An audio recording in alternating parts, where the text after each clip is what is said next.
In the name of the God whose mercy is profound, whose kindness is everlasting, fasting has been required from the believers to go through during the month of Ramadan. Of course, the question is, why in the month of Ramadan and in not any other month? Well, the answer provided by the Qur'an is that Shahru Ramadan allazi unzila fihi al-Qur'an. The month of Ramadan is the month in which the Qur'an was revealed. The Qur'an, in actual fact, started getting revealed during the month of Ramadan, and most certainly we all know that it got revealed in the 23 years of the prophetic era, and it was Ramadan and months other than Ramadan when the Quran was actually received, but it started getting revealed during the month of Ramadan. Now, the question of course still remains, that what is the relationship between fasting and the month of Ramadan in which the Quran was revealed? Well, one answer is that perhaps in order for us Muslims to thank God for having given us this great gift of the book, we Muslims have been required to go through the spiritual exercise of fasting so that we could thank God. Of course, we cannot thank Him enough for the gift of the Quran that He has given us, but as a gesture of our humble gift of thankfulness, we offer to Him fasting for 1 month. It is said about the Prophet, may Allah's mercy be on him, that he used to fast on Mondays. And when somebody asked him as to why did he fast on Mondays, well, he responded by saying that, why should I not fast on Mondays when I was born on a Monday?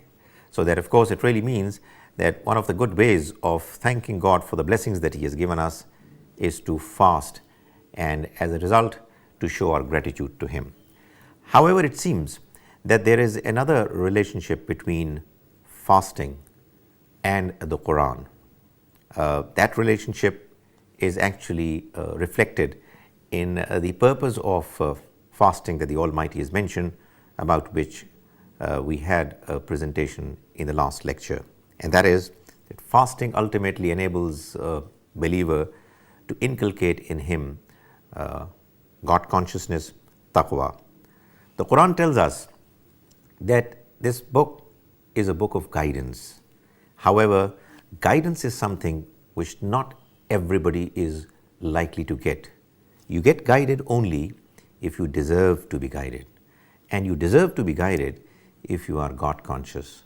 If you are somebody who has within him this feeling of fear of accountability towards the Almighty, a feeling that he is vulnerable, weak, and therefore needs somebody else for support, needs somebody else for guidance to know what the truth is.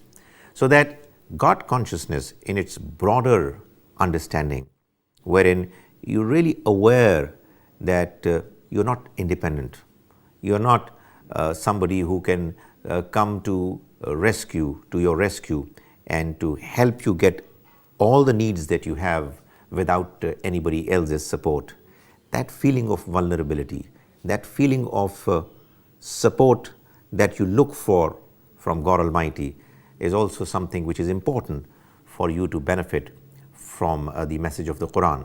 Because an arrogant person cannot get guided by the Almighty through the Quran. You need to be humble. You need to know your limitations. And that is where taqwa also plays an important role. So that when during the month of Ramadan, we inculcate within us the feeling of taqwa, God consciousness on the one hand, and we read the Quran with an open mind, reflecting upon it on the other, there is a perfect relationship that gets created between the individual and the Quran, because the individual is in the right frame of mind to be able to read and understand and therefore benefit from the Quran. It is not surprising therefore that although the Muslims are required to read the Quran all round the year, yet they are expected to read the Quran more intensely during the month of Ramadan. We do have the worship of Taraweeh, which is, although of course not obligatory, yet after Isha prayers, a large number of Muslims, they listen to the recitation of the Quran while they are praying. Muslims have been encouraged to read the Quran all throughout the month of Ramadan with greater fervor and greater involvement. This is because Qur'an is not simply a book, it's the book of God, it's the book of guidance, and it requires a certain attitude, a certain behavior from the reader in order for him to benefit from the message. And that attitude is the attitude of being conscious of God, being aware of the fact that we were not created on our own, we are not independent, we are not able to satisfy our needs without anybody else's help.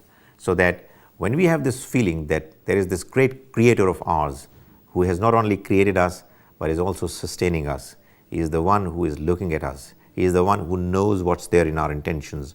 When we get this kind of a feeling, a spiritual upliftment during the month of Ramadan, we are in the right position to be able to benefit from God Almighty's message, which enables us to get further spiritually cleansed and elevated. May the Almighty enable us to fast properly during the month of Ramadan and otherwise, and may He enable us to benefit from the book, the Qur'an, as well as is possible.